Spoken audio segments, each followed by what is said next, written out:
The final transformation of a conveyor belt happens in the vulcanization stage. In our factory, this process is carried out with 7 double-deck vulcanizing presses, each 12 meters long. With this equipment, our daily vulcanization capacity reaches more than 4,000 meters of finished belt, which means we can deliver faster and handle large orders with confidence. But vulcanization is not just about speed, it is also about responsibility.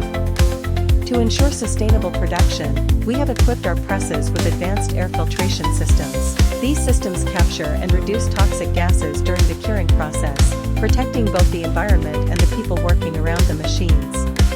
Another critical part of our practice is the regular maintenance of the heating platens.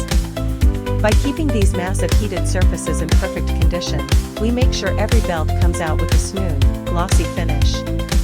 This attention to detail not only improves the belt's appearance but also its overall performance in operation. Through advanced equipment, high capacity, and a focus on sustainability, our vulcanization stage ensures every conveyor belt we deliver is strong, reliable, and built for heavy-duty use.